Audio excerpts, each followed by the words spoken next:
Figma just launched some amazing new updates at 2023 Config, and I just couldn't wait to make a video and share them with all of you. I want to share one of my favorite ones, and that's all the new auto layout features. Let's dive straight in.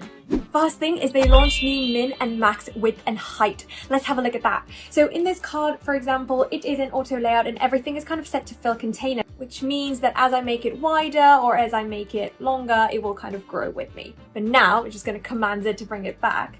I can set some minimum and maximum width and height to stop it from growing or shrinking. For example, I'm going to make sure that it's on fixed, and then when I click on the width, you see now there's a drop down. So I can set, let's say, a min width, and I say minimum is 140 and let's say maximum is 200. Now you see these red lines. When I select this card and I'm growing it, it's still growing, but it stops at 200. I can't go anymore. See that red line? I shrink it, stops at 140, can't go anymore. Same thing with the height. So I can go to this drop down and say minimum height is, let's say, 250, but I'm not going to set a maximum height. And that means if I just drag it up, I can make it as long as I want, but when I'm shrinking it, you see it also tells me on that little blue section, it says it's reached the minimum. And this can also work with fill container. Let's see it. So for example, I've got these 3 cards inside of an auto layout. If I just select all of them, I clicked on enter to select all the children at the same time, and I'm going to set some minimum widths. So I'm going to set them to fixed width and then say that the min width is, let's say, 140. Now I'm going to set these cards to fill container.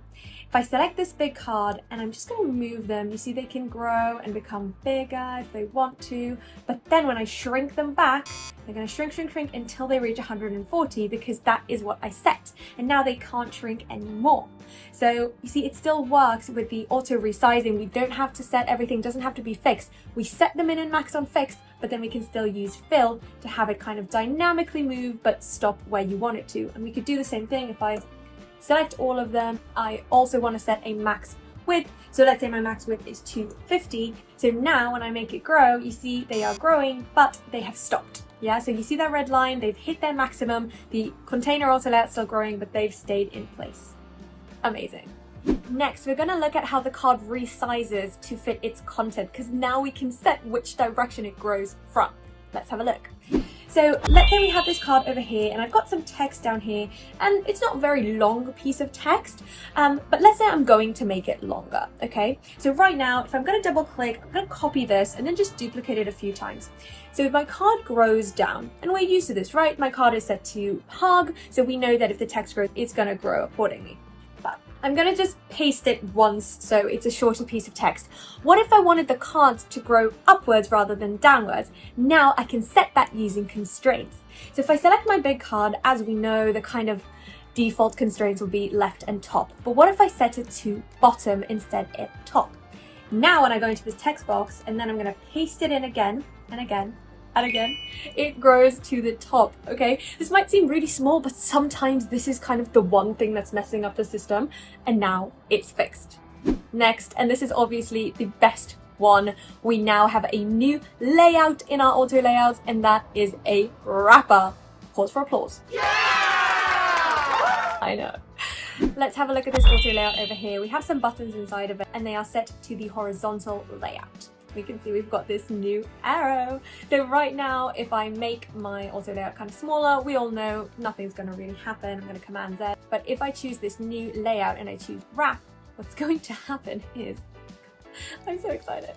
Once I shrink it and there's no more space for that button, it will move down and it will just keep doing it. Look at that.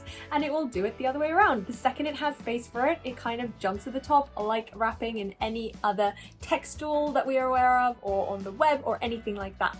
And you can see that once I set it to wrap, even though the kind of general orientation is going to be horizontal, we do have this vertical gap as well. It's kind of grayed out because right now nothing is spacing vertically, but we can plan that maybe horizontally it's going to be 20, but vertically it's only going to be 10.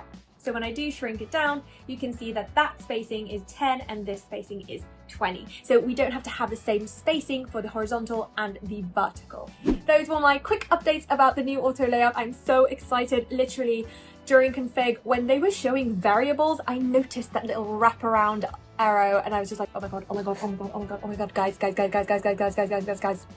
there's gonna be a wrap. I hope you enjoyed. Let me know what you thought was the most exciting thing about 2023 config. I can't wait to use all of these new features, and watch out because I'm also going to do a video about the new variables in prototyping and just variables in general because they are so cool. Don't forget to like and subscribe. See you at the next one.